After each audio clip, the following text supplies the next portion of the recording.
Hey folks, it's Lindsey Huddleston with SPS back in the building over at the legendary Joe Dumars Fieldhouse in Detroit, Woodward, and 8 Mile. And I'm sitting with another legendary guy, my guy DeDan Milton, representing R.E.A.C.H Legends, a good brother all the way around. How you doing, man? I'm doing great. Man, you are out here early morning with these young people. What makes you get up on a Saturday to be the first one in the gym when the lights are off to look at doing some work with young people in travel basketball? This right here, this is my commitment to the young men. You know, they want to put in that effort to be great, so I want to make sure I'm here for them to be great. Yeah. Do what I can, you know, do my part. You know, I've been around, know a lot of things about basketball, and it's my time to give to them. Yeah, you know, you and I have been out here in public service doing great things over the years, and we were out, but now we're out on the scene the same way, you know, with the youth basketball and what's going on. You know, what is a common misunderstanding when it comes to young people who get to the point where they're trying to try out for a team in a program like R.E.A.C.H? What's something that they may get wrong that they don't realize until they get here? That the opportunity for them to be great is here if they allow it to. A lot of these guys, you know, think basketball is just running up and down the court, but it's also a mental thing, you know, understanding the game. And you have people at R.E.A.C.H who've been doing it for years who understand the game, who can impart that knowledge to them. And that's what I appreciate about this particular program. Been around for over 30, 40 years. Coach Mark has been around for, you know, doing this for the kids.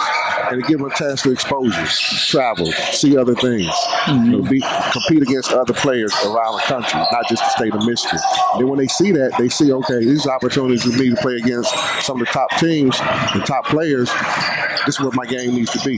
Right. This is how my game will flourish if I work on these things. Because I know it's just not about competing against Michigan kids. It's competing against kids from Chicago, Alabama, New York, California. So that's the exposure that this program gives for these young men. Definitely. You know, when I look at the R.E.A.C.H alumni, it's just amazing. Like I was joking with Coach Marcus, it's like, I don't know if y'all got football players or basketball. You got NFL guys, NBA. You know, just talk about the state of affairs as a young person. I don't see no grades up in there unless you got some, you know, a little dye going there. No just for man here. No just for man going on. No. You know, how do you stay connected and stay motivated? You know, because it can be challenging sometimes just dealing with the next generation because some say they can be disrespectful, so many other things. But how do you stay motivated dealing with them? Well, I stay motivated just by being around them. You know, earning their, you know, we got to give respect to get respect. So, you know, the kids see you at the gym. They see you going to their games. They see you talking to their parents. They see you interacting. So, you know, they trust that, okay, this person has my best interest, then I'm going to give you my all, give them my all. You know, I'm going to be there for them. I'm going to be making sure, you know, they doing what they have to do on the court, you know, because that's my part. You know, their parents' part is their part. Our part as coaches is to instill in them a discipline on the court so that carries off the court, you know, and on in life. Oh, man, that's really good. You know, if I was someone who wasn't involved in coaching like you are but had an interest, you know, how could you prepare somebody to come into this world? I mean, am I going to come in and get the head coaching spot? Am I going to be like Coach Marcus and be able to blow the whistle and stop everything? Or I have to work my way up? How does that go? I mean, definitely it's a process. You know, everything is a process. You know, you come in, you learn. You know, I didn't start off as a head coach when I, you know, started with the first program I was with, but, you know, I learned from guys.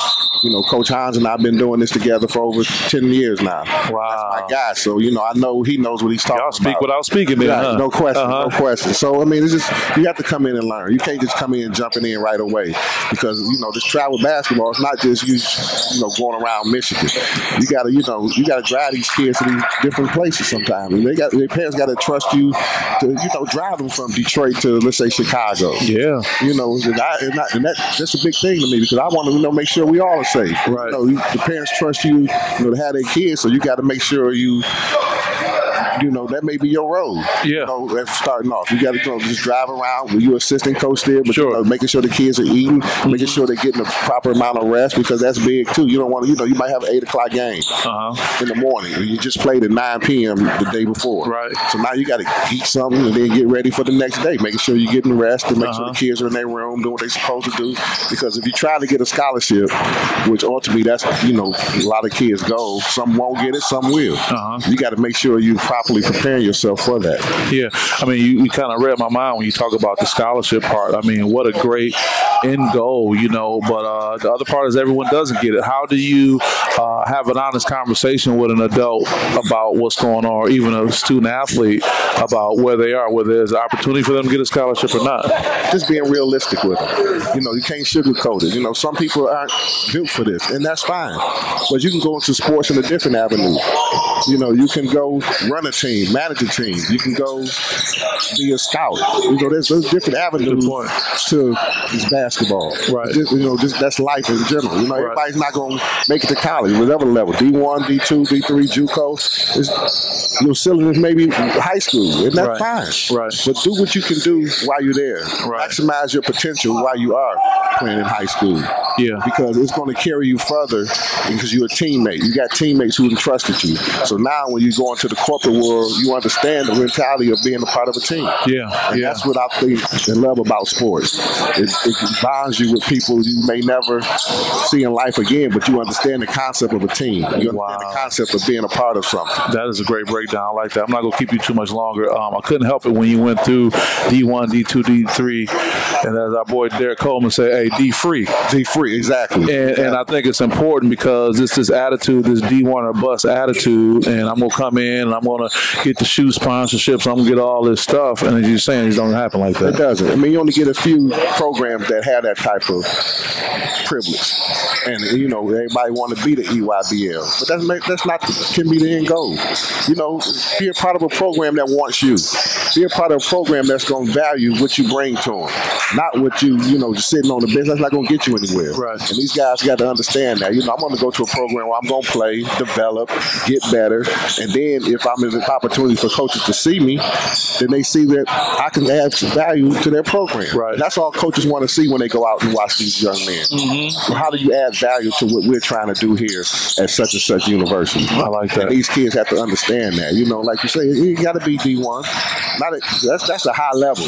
People got to understand, being a D1 basketball player, you have to really be blessed, fortunate, and gifted. Yeah. And you may not really want the problem. Right. What come with that? Yeah, exactly. Exactly. I won't keep you too much longer. Last thing before we let you go, anybody you want to shout out?